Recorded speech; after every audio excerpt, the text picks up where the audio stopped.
One of the greatest performing artists Canada has ever produced. It is an honor this week to bring you my conversation with K.D. Lang. I know who I am, but I don't know anything about my career. I don't know anything about the art that I've produced. I can make guesses, but I don't know. I'm Paul Wells. Welcome to The Paul Wells Show.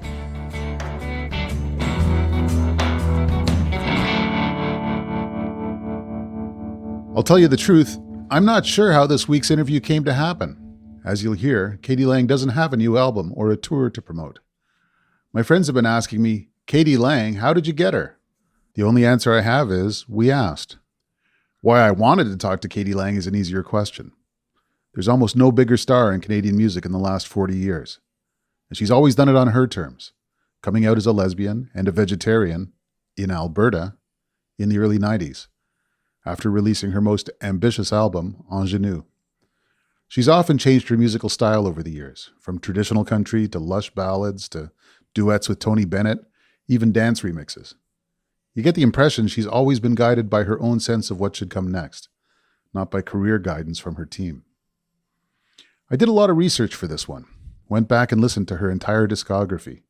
I'm ready now to debate the merits of all her albums, like Shadowland from 1988, when she was 27 and she got Patsy Cline's legendary producer, Owen Bradley, who was 73, to make sure the album sounded right.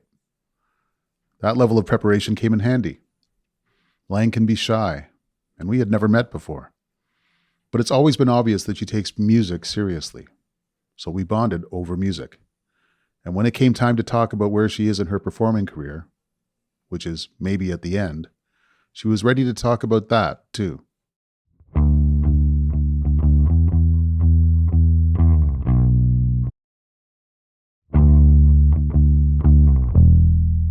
K.D. Lang, thanks for joining me. It is my pleasure, of course. Thanks for welcoming me to your town. You had not been living in Calgary, or at least not only in Calgary, for some time, but you've settled back here. I go back and forth between Calgary and Portland. Which one's better? That's unfair. That's a totally unfair question. Way to start the interview off right. It might be safer if I take you back to some prehistory. So I started doing some research for this, and I found, of course, the legendary 1985 Juno acceptance speech for most promising female vocalist, which you delivered in a wedding dress, and you delivered it by coming forth with a bunch of promises. I didn't get the joke until later, that you were the most promising female vocalist, so you're going to promise to do a bunch of stuff. Yeah. The last thing you said is, I promise I continue to sing for only the right reasons. Right. And I thought, my God, she's delivering a manifesto. Yes. And then I got the joke and I thought, well, no, she's just goofing. But maybe it was a bit of both. It was both. Yeah, it was simultaneous. I was taking advantage of the moment of being most promising female in a wedding dress. But the manifesto for sure was right. And hopefully, there's been a couple times where maybe it was a little slippery slope. But for the most part, I think I've adhered to my aspirations of singing for the right reasons. What are the right reasons? Authenticity, motivation. I guess I've always looked at music as a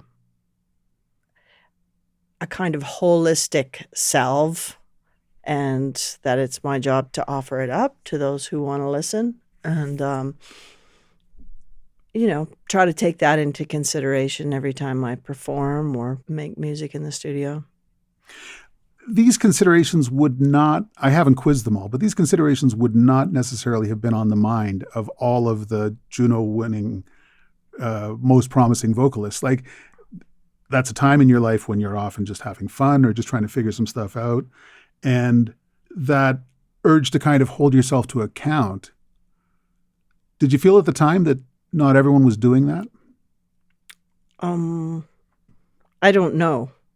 That didn't have any factor in me wanting to make that manifesto, but I don't know what other people think. I just know that it was important for me to understand the gravity of being a public figure and a musician especially.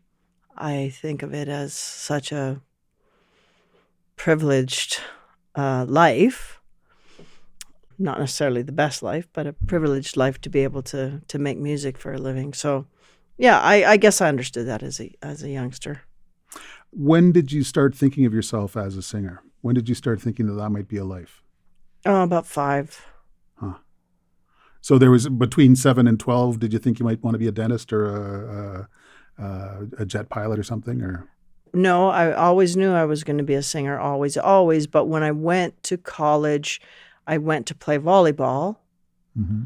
And I also wanted to take cinematography, but that was just to do something other than music because I don't have any formal training, even though I ended up going to music school in Red Deer College. But yeah, I thought I was going to be an Olympic volleyball player at one point, but that was really the only divergent thought.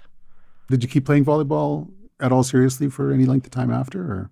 Well, I went to Red Deer College specifically for the coach, who was quite renowned at the time, and I broke my ankle in the first week of tryouts. So that kind of sidetracked that dream. I also found the spoils of marijuana at the time, and that sort of also sidetracked my ambitions as an athlete. Was it hard to get good pot at Red Deer College, or was it harder to avoid it? No, actually, it was mostly hashish I was smoking at the time because I knew a guy and became very good friends with kind of a dealer. And yeah, it was plentiful. Now, you've told the story sometimes about getting some Patsy Cline records when you were 21, and that set you off on a course for the next several years. What were you listening to in the 3 or 4 years before you heard Patsy Cline? Yeah, certainly wasn't country. It's pretty eclectic. I mean, I grew up with classical music surrounding me at all times because my siblings all played classical piano. Grew up with Peter and the Wolf and Sound of Music, and my sister was listening to Delaney and Bonnie and Eric Clapton and Cream and Emmylou Harris, Linda Ronstadt, then Joni Mitchell, of course, and then Kate Bush, Ricky Lee Jones. Jazz came into the picture. I just was all over the place. Then, yeah, when I turned 21, I was looking for something performative, like with a kitsch factor and with some humor, and I found country, and it was perfect. And yet, Patsy Cline's music spoke to me on a deep level, on a deep emotional level. So it just resonated with me. All the pieces came together, the costumes, the humor, the real emotional narrative of the songs, and also the idea that I could take something so traditional and have at it, like deconstruct it and rework it, add contemporary thought and themes into the construct of country music. Was there a country community that you were able to plug into? Or did musicians who were playing essentially punk rock at the time, did you have to sort of coax them? Yeah, both. I didn't fit in either. Uh-huh. So I just sort of skated. I played like lots of punk rock type of gigs. I think at the time there was a kind of a new country thing with, what was their names? I'm spacing on it. But even like Joe Eli, like the rockabilly stuff, the punkabilly. So I sort of was on that peripheral. I was never really embraced by the country establishment. Maybe ever, maybe just for one moment, but never really. Often young musicians have a hard time finding two things. First of all, information. If you grew up in the middle of nowhere, which to some extent most of us did one way or the other, Mm-hmm. you have a hard time getting the right records or people who you can talk to about this stuff. The other thing is outlets, places to play, places to hone your craft. Were you well set up on both of those fronts? I feel like I was because my dad owned the drugstore, so we had a never-ending supply of Rolling Stone magazine, which was very informative to us, my sister and I. And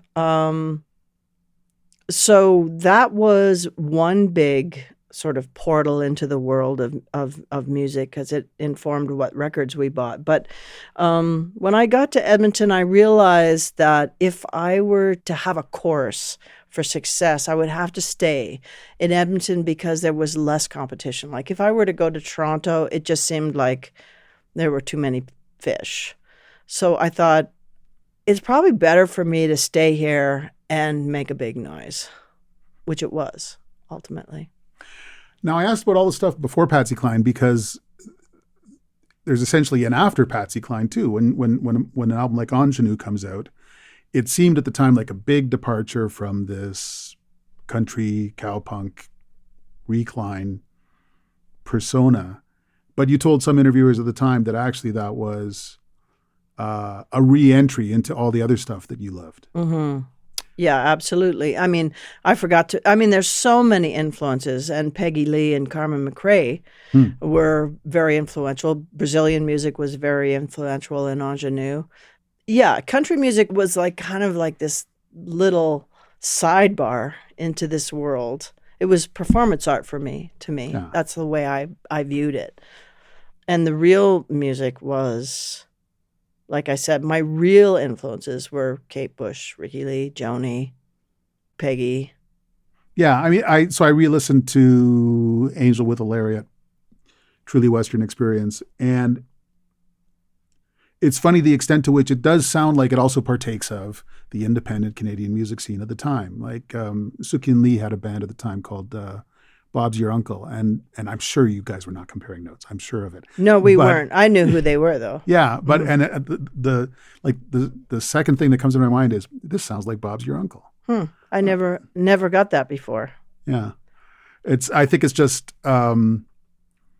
the rooms one would play in would have a sound. The guy behind the bar, it was a world. Yeah, I don't know if that makes any sense at all. No, it totally does. I can't tell you that I'm aware of it, but I am aware of a Canadian sound in music for sure. Yeah. Now, you're up there on national television winning a Juno. You're starting to get more and more mainstream attention, international attention. At some point, does that start to feel like pressure? No, it never felt like pressure when I had so much kinetic energy and so much to get out that it didn't feel like pressure then. It started to feel like pressure, I don't know, well after Ingenue. It started to feel like pressure. I think just because Ingenue had sort of been the pinnacle of success, so the bar was at an unattainable standard. Unsurpassable. Not unsurpassable, but maintaining that bar.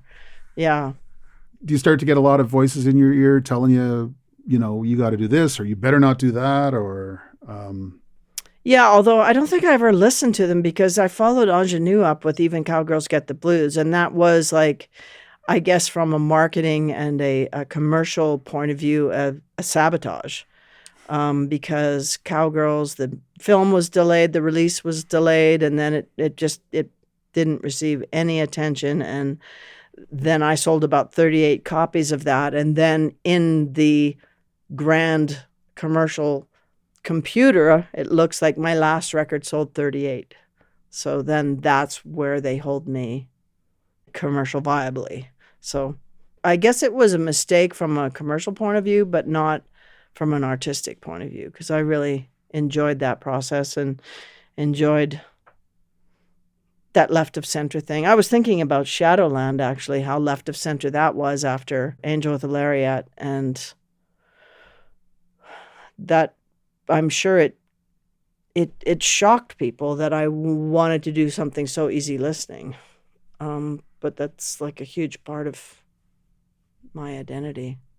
Yeah. I mean, if we were going to go record by record, I bet you have been asked about more. You have given more interviews about Ingenue than anything else in your catalog. But that earlier album, Shadowland, feels like almost the bigger risk, right? Because it's not hilarious. No. It's not, you're putting your marker down as I have some stuff I actually want to say here. It was a big risk because I was signed to Sire Records, Seymour Stein, who signed Madonna, the Talking Heads, the Ramones, the Pretenders, so a very edgy rock label. I was signed under the guise of being cowpunk. And then I made Shadowland, and actually for the first contested months, they didn't even want to count it as a record on my contract because it was so different.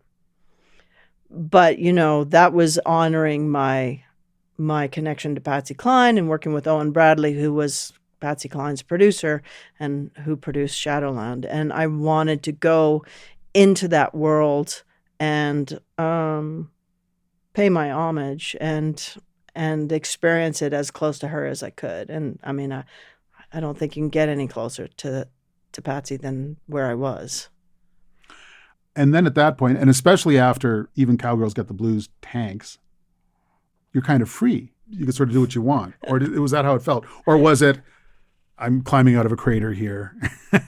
Don't mind me. Kind of all of the above. And then I made my second, or my next tanker, which was All You Can Eat. And that was a commentary on how just the pop machine, just like the music world, and how relentless it is and how quickly you move through the various stages of fame with it. And yeah, and I obviously, that's so cliche and so redundant for an artist to talk about, but it's real, and it was something that I was experiencing. And between Ingenue and All You Can Eat, you came out, you did the Vanity Fair cover, you did some work with PETA, which did not go over super well in parts of Alberta. It's almost like you were engaging with that pop machine, but on your own terms, or trying to. Yeah. Praying to God that you could. Yeah, I was definitely doing my own thing. Yeah. I mean, I think it was a huge asset to be from small town Alberta and to not understand the workings of show business. Because I think about somebody like Billie Eilish, for example, who is extremely steeped in the world of Hollywood and music and Grammys and that world. And I think how heavy that must be. Yeah. To know. And I think it was definitely an asset to not know and just to be like, let's go. Let's choose pink this time. Let's do brown. And just completely just toss the dice and do whatever I wanted to do. That must also help you get away from the pressure of trying to figure out what your career is going to look like. It's going to look like what it was when it's done, but in the moment, it's just going to look like this next thing. Yeah, well, I mean, the artists that I loved, like I think I cited people like Roy Orbison or Ray Charles, or even Elvis to that extent, Linda Ronstadt. They would do a mariachi record, or they would do, Elvis would do all those crazy, do a Hawaiian record and then do a whatever kind of records. Ray Charles would sing country, he would sing R&B. And so I never tried to channel into one thing. Because I don't even think that way. I don't listen that way, and I don't think that way. After the break, Katie Lang will talk about working with Tony Bennett and why she may be done with writing music.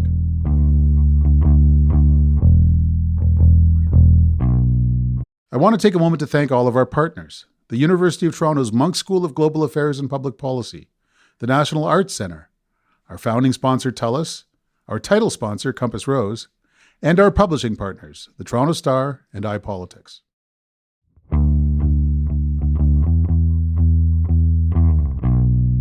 To the extent I have a plan here, I'm kind of secretly leading up to when you start to work with Tony Bennett, because at the time, I wondered how he would have become aware of you.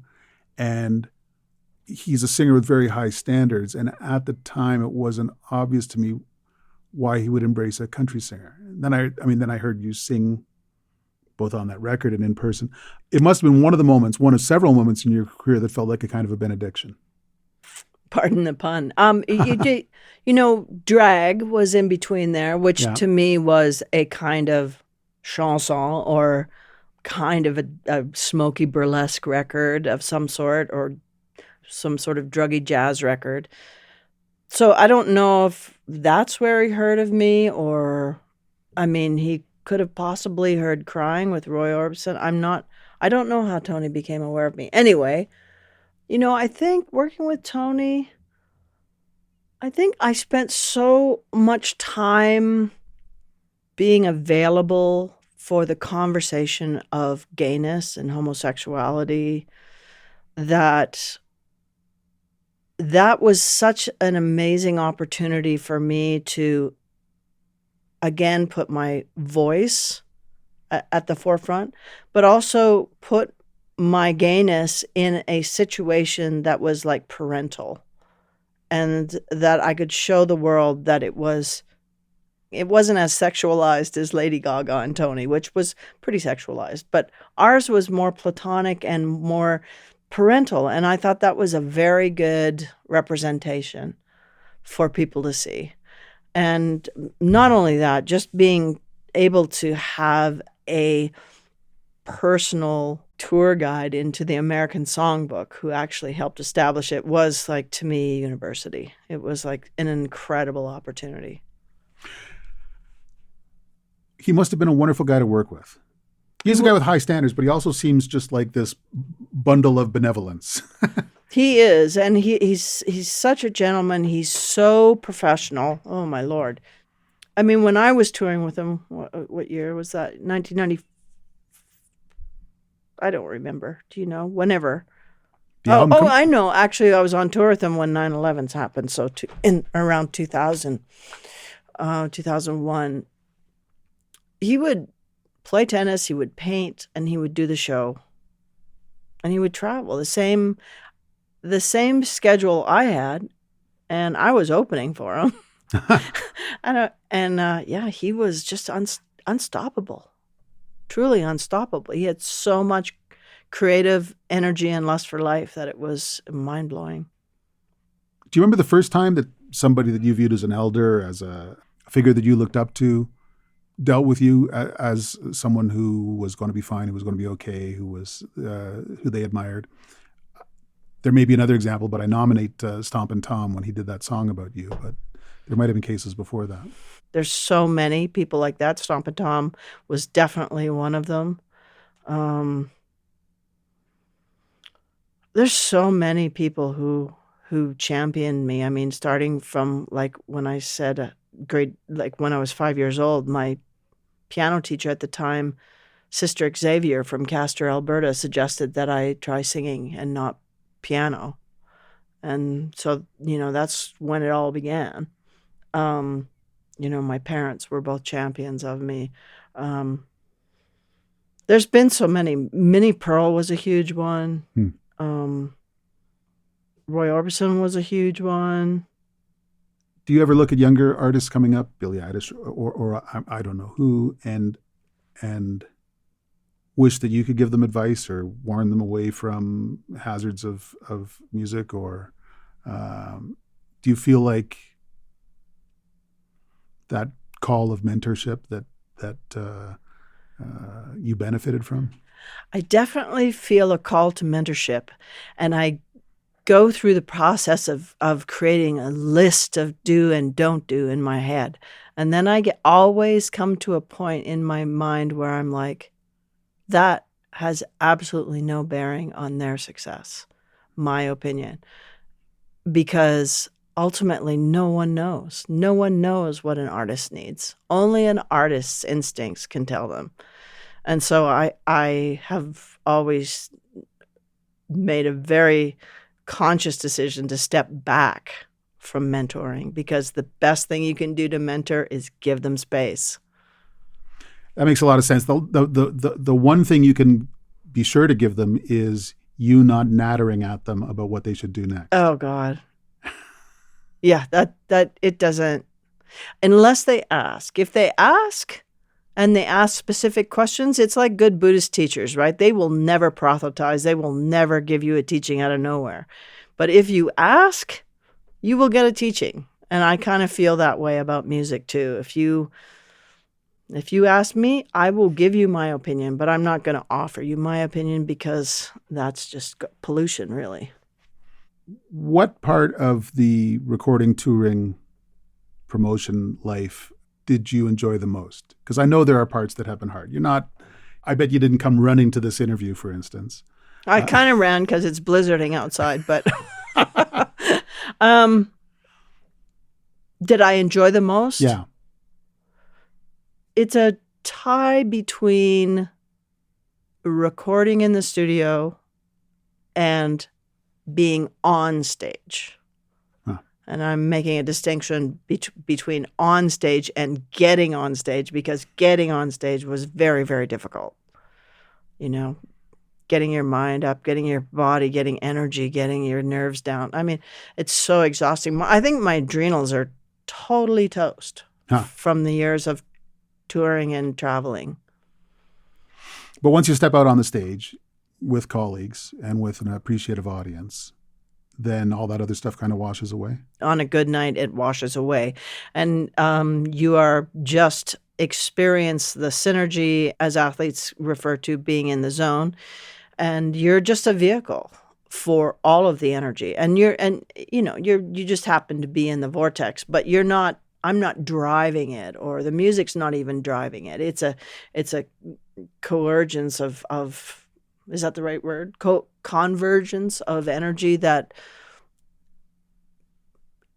only can exist when it's, in sync. And you could also have some of the same experience in the studio? Because the studio seems to me like it's always provisional. The product's not finished. The answers aren't obvious. Yeah, I agree. But it's intellectual, it's creative, it's mathematical, it's nitpicking, but it's also full of possibilities. So I don't know. I love being in the studio.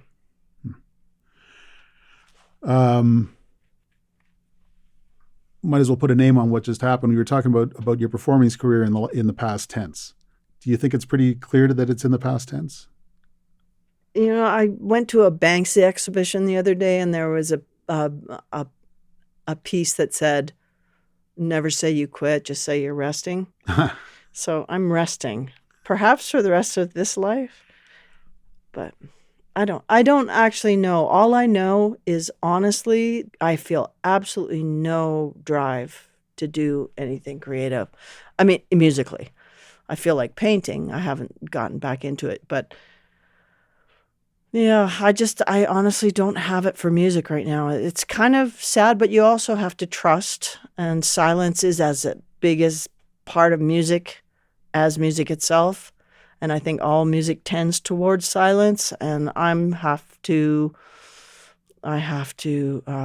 honor the silence, I guess.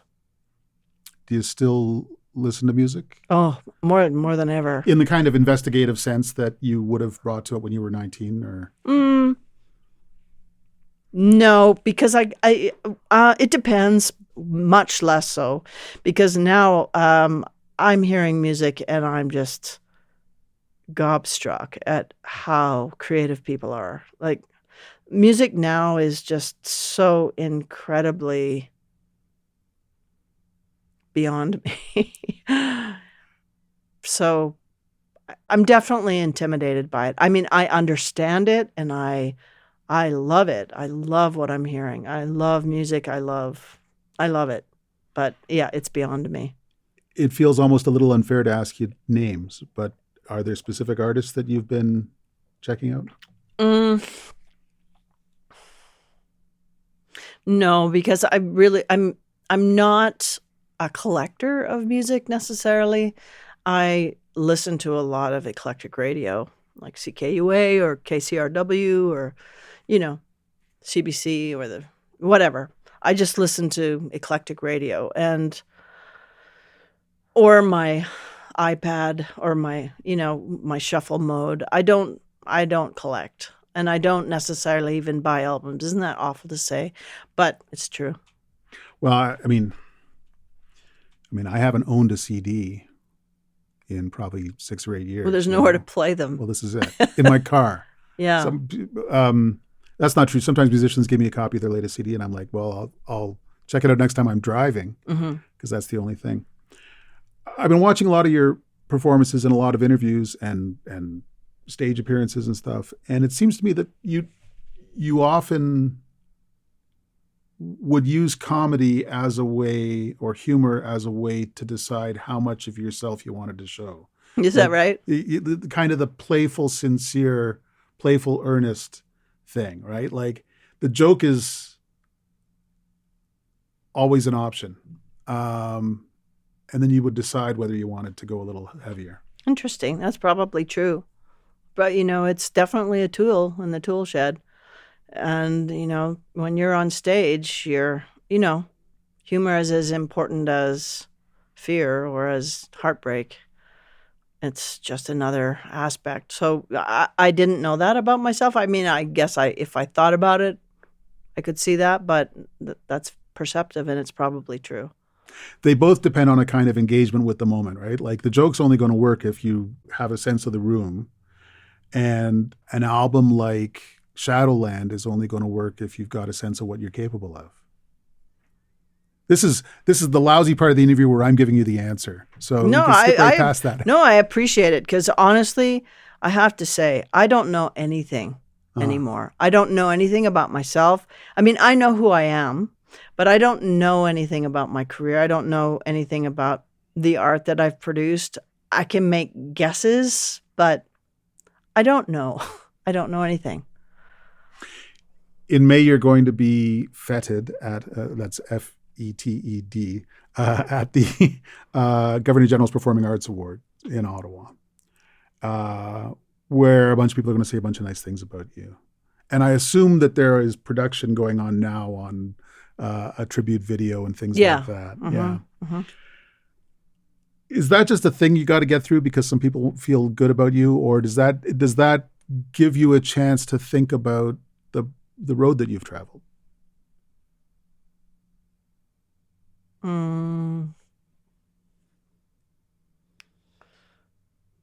I don't know. Maybe a little bit of both. I'm not thinking that much about the road I've traveled because of the Governor General's Award. Maybe I will that night when it's all happening. I'm sure I'm going to cry. I'm sure it's going to be very emotional. But I'm not sitting here going, oh, my life in music. Yeah, I'm not really doing that. I think we'll end it there. Okay. Thanks for taking the time today. Of course. My pleasure. Oh, I got a little deep. Yeah, it honestly, I like, I'm not even kidding, and it's not even a shielding technique. I honestly don't know anything about it. It just seems like such a, not even a blur, because I remember a lot of it, but. Well, almost the hardest thing is to analyze this stuff on demand, right? Because like, what was the point of it, or what were you trying to do? The thing you made is the point of it. And to kind of pick a piece of it out and say, put a label on it and say, or. Yeah, for some reason, I always use food as an analogy, so I'm going to continue on that. But to me, it's like saying to the orange, how is that orange flavor? Do you like it? How would the orange know? The orange has no idea. Yeah. And that's how I feel. I feel like I just got dropped from a tree and I did what I did, and I'm not the one consuming the orange.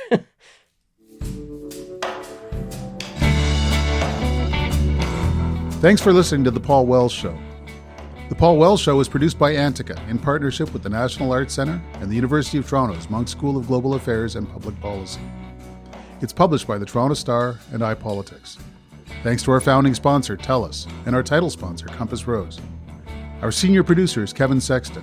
Our associate producer is Haley Choi. Our executive producer is Lisa Gabriel. Stuart Cox is the president of Antica. If you're enjoying this show, spread the word. We'll be back next Wednesday.